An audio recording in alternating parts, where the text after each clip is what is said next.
Hello बच्चों, मैं हूं आपकी हिंदी टीचर अंजू मैडम और मेरे क्लास में आप सभी बच्चों का हार्दिक स्वागत है। बच्चों, हम लोग कवि बिहारी लाल के दोहे को पढ़ रहे हैं। कवि बिहारी लाल हिंदी साहित्य के रीतिकाल के एक प्रमुख कवि हैं और उनका प्रमुख ग्रंथ है सतसई। सतसई में लगभग 700 दोहों का संग्रह है और कहा जाता है कि सतसैया के जो दोहरे हैं यानी बिहारी सतसई के जो दोहे हैं वे इतने प्रभावपूर्ण हैं, इतने अचूक प्रभाव डालते हैं पाठक के हृदय में कि किसी ने यह सत्य ही कहा है कि सतसैया के दोहरे ज्यो नाविक के तीर देखन में छोटन लगे घाव करे गंभीर। यानी नाविक के तीर यानी बहुत छोटे से तीर, लेकिन ये अचूक होते थे, इनका प्रभाव बड़ा तीक्ष्ण होता था। यानी बिहारी जी का जो दोहा है वह भी 4 चरण के हैं और 2 पंक्ति में है और इसका प्रभाव पाठक के हृदय में बड़ा ही अचूक पड़ता है। इसके साथ ही साथ थोड़े शब्दों में अधिक अर्थ का कथन के कारण इनके दोहे को गागर में सागर कहा जाता है। तो चलिए ऐसे ही एक दोहे को लेकर आज मैं आप लोगों के समक्ष उपस्थित हूँ। पहले मैं इस दोहे को पढ़कर सुनाती हूँ, फिर कठिन शब्द के अर्थ को बतलाऊंगी, फिर मैं पंक्ति की व्याख्या करूंगी। चलिए आरंभ कर रही हूँ। अधर धरत हरि कै परत, ओट डीठी पट ज्योति, हरित बांस की बांसुरी, इंद्र धनुष रंग होती। तो अब चलिए कठिन शब्द के अर्थ को मैं बतला दूं। देखिए, अधर यानी होंठ, धरत माने रखना, डीठी यानी नेत्र या दृष्टि, पट यानी वस्त्र, ज्योति यानी प्रकाश, हरित यानी हरा रंग, होती माने होना, इंद्रधनुष इंद्रचाप, चाप मतलब धनुष। इंद्रधनुष के बारे में क्या कहा जाता है कि इसमें आकाश के जो सारे रंग हैं उसमें समाये होते हैं। और यहाँ पर श्री कृष्ण के हरे रंग की बांस की बांसुरी इंद्रधनुष के समान 7 रंगों में चमक उठती है, इसका उल्लेख किया गया है और यहाँ पर इसलिए इंद्रधनुष शब्द का भी प्रयोग मिलता है। तो अब चलिए मैं पंक्ति की व्याख्या प्रस्तुत करती हूँ। सबसे पहले प्रसंग, कवि बिहारी लाल ने यहाँ पर श्री कृष्ण के सौंदर्य का वर्णन किया है और किस रूप में किया है यह देखते हैं। देखिए, अधर धरत हरि कै परत, अधर धरत यानी होंठ, अधर मतलब होंठ, परत माने रखना, हरि के परत, हरि यानी श्री कृष्ण। यहाँ हरि कौन है? श्री कृष्ण है। तो श्री कृष्ण भगवान जब अपने होठों पर बांसुरी रखते हैं तो उस पर क्या पड़ता है? कै परत माने क्या पड़ता है? श्री कृष्ण भगवान जब अपने होंठ पर बांसुरी को रखते हैं तो उस पर क्या दिखाई पड़ता है? उस पर क्या पड़ता है?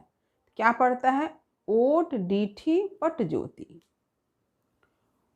ओठ यानी ओठ का जो रंग है लाल रंग का, डीठी यानी नेत्र दृष्टि का श्याम रंग, और पट यानी वस्त्र का रंग क्या है? पीला, ज्योति यानी प्रकाश। तो बांसुरी पर उनके होठों का लाल रंग, उनके आंखों यानी नेत्र या दृष्टि का जो श्याम रंग और उसके पीताम्बरी जो है उन्होंने जो धारण किया है, पीले रंग का वस्त्र धारण किया है, उसका पीले रंग का जो प्रकाश है वो कहाँ आकर गिरता है? बांसुरी पर गिरता है। हरित बांस की बांसुरी, तो इसका परिणाम क्या होता है? इसका परिणाम यह होता है कि हरित बांस की बांसुरी यानी हरे रंग के बांस की जो बांसुरी है। कहने का तात्पर्य यह है कि श्री कृष्ण भगवान ने जब अपने होठों पर बांसुरी को धारण किया है तो वो बांसुरी बनी हुई है हरे रंग के बांस से, यानी बांसुरी का रंग कैसा हो गया? हरा। और उस पर कैसी ज्योति पड़ रही है? किस प्रकार की ज्योति पड़ रही है? लाल, श्याम और पीले रंग की ज्योति किस पर पड़ रही है? हरे रंग पर पड़ रही है। तो इंद्रधनुष रंग हो, इसके फलस्वरूप क्या होता है? वहां पर बांसुरी पर क्या होता है? इंद्रधनुष दिखाई पड़ने लगता है, इंद्रधनुष सा बन जाता है। बिहारी जी ने अपने अनुभव से या उनके रंग का ज्ञान था, उस आधार पर उन्होंने यहाँ पर परिकल्पना की है इंद्रधनुष की। यहाँ पर आप खुद देखिए कि होठों का रंग लाल है, उनके दृष्टि का रंग श्याम है और वस्त्र का रंग कैसा है? पीला है, और बांसुरी का रंग कैसा है? हरा है। तो ये जब 4 रंग हैं ये आपस में जब मिलते हैं तो नए नए रंग की सृष्टि होती है। जैसे काला और लाल रंग जब मिलता है तो बैंगनी रंग बन जाता है। लाल और पीला रंग जब मिलता है तो नारंगी रंग बन जाता है। इसी तरह से नीला और पीला मिलेगा तो हरा रंग बन जाएगा। तो ये रंगों का ज्ञान आप सभी जानते हैं कि मूल रंग 3 हैं। कौन कौन से मूल रंग 3 हैं? लाल, नीला, हरा। तो यहाँ पर देखिए मूल रंग का भी उल्लेख मिलता है। तो यानी बिहारी के रंग संबंधी ज्ञान का यहाँ हमें पता चलता है। एक छोटे से दोहे में बिहारी लाल जी ने अपने अनुभव को इस रूप में अभिव्यक्त किया है कि पाठक अभिभूत हो उठता है।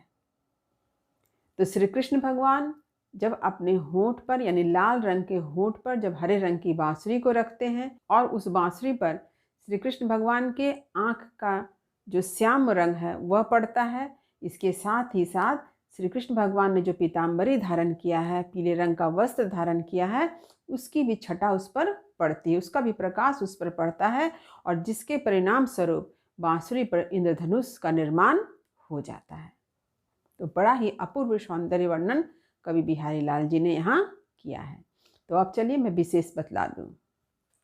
देखिए विशेष, पहला, प्रस्तुत दोहे में श्री कृष्ण के सौंदर्य का वर्णन हुआ है। दूसरा, कवि बिहारी के रंग ज्ञान के बारे में हमें पता चलता है।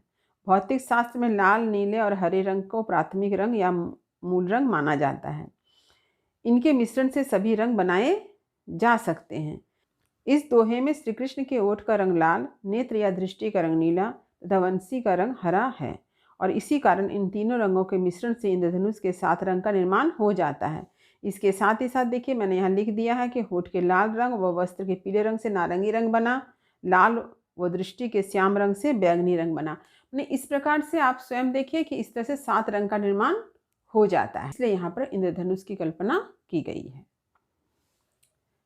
अगला देखिए, यह एक दोहा छंद है जिसके 4 चरण है तथा प्रथम व तृतीय चरण में 13-13 मात्रा और द्वितीय व चतुर्थ चरण में 11-11 मात्रा है।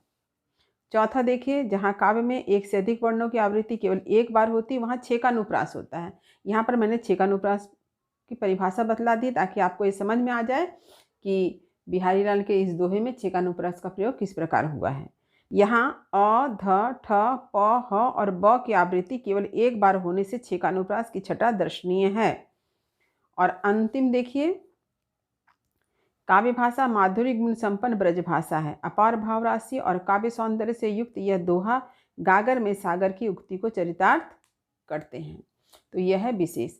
जब भी आप किसी दोहे की व्याख्या को लिखें तो आप विशेष लिखना ना भूलें, विशेष जरूर से लिखें। इसलिए मैं आप लोगों को विशेष लिखवा देती हूँ ताकि जो बच्चे यह नहीं समझ पाते हैं कि किसी दोहे की व्याख्या कैसे करें तो उन्हें अच्छी तरह से यह समझ में आ जाए कि उन्हें जब पंक्ति का अर्थ बताना है और पंक्ति के अर्थ को बतलाने के साथ साथ उसके विशेष को भी लिखना है, तभी आपको परीक्षा में अच्छे अंक प्राप्त होंगे। अच्छी जानकारी से ही आप हमेशा आगे बढ़ सकते हैं और अच्छे अंक भी पा सकते हैं। यदि कहीं समझने में कोई दिक्कत हुई हो तो आप मुझे कमेंट अवश्य करें, मैं हर प्रश्न का जवाब यथासंभव अवश्य दूंगी। जो बच्चे मेरे चैनल पर नए हैं वे चैनल को सब्सक्राइब करना ना भूलें ताकि हर नई वीडियो का नोटिफिकेशन उन्हें समय समय पर मिल सके। वीडियो को लाइक करें तथा सभी पढ़ने वाले विद्यार्थियों में इसे शेयर भी जरूर करें। तब तक पढ़ते रहिए, जीवन में आगे बढ़ते रहिए। मेरी शुभकामनाएं आप सभी बच्चों के साथ है। धन्यवाद।